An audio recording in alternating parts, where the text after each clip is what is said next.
And we are live here on Giants.com, our post-game extra show. So glad you could join us. Lance Meadow on hand as the Redskins take care of the Giants at MetLife Stadium 23-10. So the Redskins improve to 5-9. The Giants fall to 7-7. And a game with so much on the line in terms of playoff implications, momentum, overall confidence. You wanted to build off a big win against the Dallas Cowboys last week in Texas on national television. What do the Giants do? They come out flat. They're not able to capitalize on turnovers. They have issues in their passing game. They have penalty issues. I mean, you name it. Everything could have went wrong in this game, and it did so, 23-10 as a result. And the Giants right now are in a must-win situation next week against the Jets. There's no better way to put it, because as I mentioned, if you lose to the Jets, you then have to rely on the Eagles beating the Cowboys to make that final game of the regular season meaningful. Now, if they beat the Jets, then obviously that game is guaranteed to be meaningful. But do you really want to leave it in the hands of somebody else to try to take care of what you couldn't take care of? I don't think the Giants are going to want to be in that position. But remember, the Jets are going to have just as much on the line. I mean, this was a team that had nothing to play for today in the Redskins. And they came out hungry. I mean, they were fighting at the goal line on that last possession when the Giants had it to try to make them fight for every inch to get into the end zone. I mean, this was an aggressive team, and they showed it. And what's remarkable is that they did make mistakes themselves. But at the end of the day, Eli Manning throws 3 interceptions, and the Redskins scored 10 points off those interceptions. Rex Grossman throws 2 interceptions, one from the very first play from the line of scrimmage, and the Giants walk away with no points off of those interceptions. Ball security, to me, was the biggest priority for a game like this. You don't want to give gifts to an opponent that appeared to be, at least on paper, somewhat inferior. And the Giants did that. They gave them gifts, and the Redskins, to all their credit, took full advantage of that. You look from the very start of this game, there were plenty of opportunities to make plays and have this game swing in the complete opposite direction. First play from the line of scrimmage. 1st and 10 from their own 18. Flea flicker. Rex Grossman throws an interception, underthrown.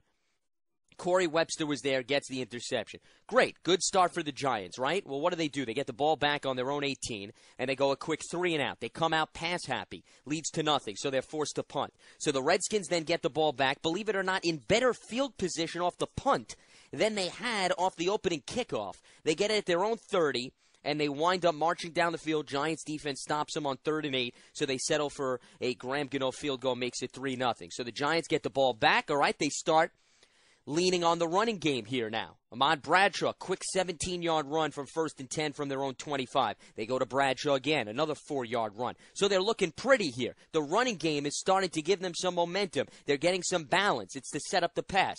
2nd and 6, drop pass by Ballard. 3rd and 6, drop pass by Nix. It ultimately leads to a punt. So that means 1 interception that led to no points, and then you held the Redskins to 3 points, and you still walk away with no points on your very next drive, which started off good. 1st and 10 from the Washington 20 off the punt. Redskins, first play from the line of scrimmage once again. Grossman goes deep, underthrown, picked off after a hard hit by Aaron Ross by Kenny Phillips. Okay, another golden opportunity here for the Giants to cash in. 1st and 10 from the Redskins 27. They run the ball with Jacobs 2 times. He gets 8 yards. 3rd and 2. Now the drop passes were the issues on the last drive. Here's a false start by Ballard. A short yardage situation on 3rd down becomes a long yardage situation. They go incomplete deep to Victor Cruz, and then they're forced to punt. 2 interceptions, 2 missed opportunities, no points, end of story. And it seemed like from that point on, all the momentum was drained out of the Giants because the Redskins took full advantage right after that. They get the ball back. On their own 18, they go the distance. Santana Moss gets a touchdown. When the defense gave up, on 3rd and 17, you give up 16 yards to Dante Stallworth. You turn a 3rd and 17 from their own 43, Washington, into a 4th and 1 from the Giants' 41. They took advantage of that. And then it's 3rd and 8 from the Giants' 20, so they still got to work for it. And Santana Moss wide open beats Prince Amukamara. So it becomes a 10-0 game. And the Redskins never look back. I mean, I could sit here and go over each and every meltdown and mishap throughout the course of this game. It's of every single different variety that you could point to. Drop passes, penalties, miscommunication on defense, missed tackles, you name it. Everything went wrong in this game, and that's why the Giants lost. That's the bottom line. You know, I'm not going to sit here and listen to the arguments. I know we'll probably still get phone calls. The coaching is terrible. They need to get new coaches. You know what? That's a story that we can discuss after this season ends. But the bottom line is the Giants had opportunities to win this game, and they had breakdowns every which way, every facet of the football team broke down today, okay? Drop passes has nothing to do with coaching. Penalties has nothing to do with coaching. I mean, do you really think at the end of the day this week after winning and beating the Cowboys, the Giants coaching staff said this week, you know what, guys? You can afford to play undisciplined football this week. We could still win this game. I don't think that went on in the film room. So that's why I don't buy the coaching argument as to why the Giants lost this game. Okay, the defense has had its issues from top to bottom. You know, do you want to blame on maybe Perryfield sticking to the zone defense a little too much and it's time to go more man-to-man? I'll buy that argument. Outside of that, you know, this really had nothing to do with Kevin Gilbride's play calling, and it had nothing to do with Tom Coughlin's decision-making. At the end of the day, they made too many mistakes, they didn't protect the football, and the defense didn't make stops when they were in position to. It is inexcusable to allow a team that is facing a 3rd and 17 to pick up a first down. You look at the final statistics here in this game, and by the way, we are waiting to hear from Tom Coughlin and Eli Manning and company. So for those of you who are hanging on the line, I preach patience here. I don't want to get to the calls and then have to cut you off because we have to go immediately to Tom Coughlin. So I'm going to wait to get to phone calls till we at least hear from the press conferences, and then immediately following the press conferences, we'll go full board, full strong with your phone calls. So hang on the line. Keep the number handy, 201-939-4513. You can chime in on Twitter, hashtag Giants Chat, #, Giants Chat. We're going to try to ride this post-game show as long as we can here on Giants.com. Try to get as many fans on the show as we can. As I've mentioned week in and week out, you guys help make this show what it is. So please hang on the line. We will get to you throughout the course of this afternoon as the Giants fall to the Redskins 23-10. Green Bay Packers, by the way, you want to talk about how fluky a day this is in the NFL. The Chiefs are leading the Green Bay Packers 19-14. They have just downed the ball, and this game is going to be over. So the Chiefs are going to be the first team to spoil the Packers' perfect season. And the last time I checked, it looked as if the Colts were going to knock off the Tennessee Titans. So a team that was unbeaten suffers its first loss of the season, and the Colts are seconds away from getting their first win of the season. Unbelievable. It just goes to show you what happens in the NFL is pretty much unpredictable week in and week out. But clearly Giants fans are not concerned about the Packers, and they're not concerned about the Colts. We're here to talk about the Giants trying to save their season come next Saturday when they go up against their arch rival in the Jets. And as I mentioned earlier, that's probably going to be one of the biggest games in New York City football history. The fact that you're going to have a Jet team that's playing the Eagles as we speak. They're about to kick off. They have an opportunity to control their own destiny in respect to the wild card.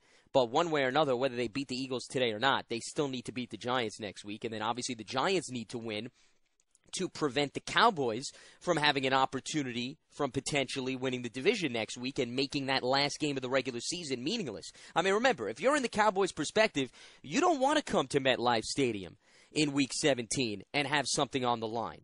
You don't want to be in that situation. So it's up to the Giants to not allow them to be in that situation. And they had an opportunity to still stay on that track today, and all of a sudden everything fell apart. And that's why we talked about this, remember, earlier in the season. They beat the Patriots, coming off a big high. Huge win. They get another comeback, right? What happens the following week? They lose to the San Francisco 49ers. Well, what happened last week? They beat the Cowboys. That's fine. You know, that's part of the equation right there. But at the end of the day, you still need to come out and play top-notch football against the Redskins and take care of business. You can't do this up-and-down situation throughout the course of the season. That's what it's been. Get off to a 6-2 start, fall to 6-6, recover and beat the Cowboys, but then not carry that through when you return home and fall to the Redskins. So now they're looking at a 7-7 record. They're a 500 team, and next week is probably going to make or break to determine whether or not they're going to have any extra breath come January 1st. And the Jets, as I mentioned, a much different team coming in next week compared to this Redskins team. Now, you can make the argument, which I certainly did in the pregame show, that sometimes teams that have absolutely nothing to play for are more dangerous because they're going to take their fair share of chances. They're going to try to throw it down the field. They're going to be creative on defense, which the Redskins were early. And listen, ultimately, if you were to write the script of this game, just watching how those 2 interceptions played out early in the game, you would think the Giants were sitting pretty because the Redskins did take their fair share of chances. They went to the flea flicker. They went to the play action fake. And ultimately, it led to turnovers. But the Giants couldn't capitalize. It was a game where the Giants had their opportunities, and it didn't play out that way. And that was the big difference maker in this game. When you turn the ball over 3 times, you allow your opponent to score 10 points, and you turn the ball over 2 times, meaning the Redskins, and then hold the Giants to no points off of those turnovers. You know, the 10 points clearly was a big, huge swing of momentum for the Redskins. But I want to get back to the numbers just overall when you look at how these two teams match up in the course of this game today. In time of possession and third down conversion. 2 statistics that really jump right off the page. Third down in this game, Redskins 8 of 15, and the Giants were 3 of 9. And then time of possession, the Redskins had the ball for 10 more minutes than the Giants, 35-25, and they pretty much dominated time of possession in that first half, when I believe it was just over about 20 minutes for the Redskins and just over 9 minutes for the Giants. And they were able to do that because they were moving the ball effectively with that balance between the running game and the passing game. It's not as if the Redskins were running the ball down the Giants' throats, but they gave Rex Grossman manageable situations. Roy Halou ran the ball 23 times for 53 yards. Evan Royster 10 times for 36 yards. And they had, a couple of end-around plays. In terms of total yardage, the Redskins on the ground got 123 yards. Giants just 91. But you can also make the argument the Giants didn't stick to the run solidly throughout the course of this game. And that was another big factor as to why their offense wasn't as balanced as it should have been. And a lot of things break down when the Giants play from behind. There's been a lot of good things that have gone right for the Giants throughout the course of this season, playing from behind. But also, I said, it's not going to happen each and every week. And clearly, this was one of those weeks where it didn't work out. All right, I'm told Tom Coughlin's at the podium. Let's hear from him. Then we will take your phone calls.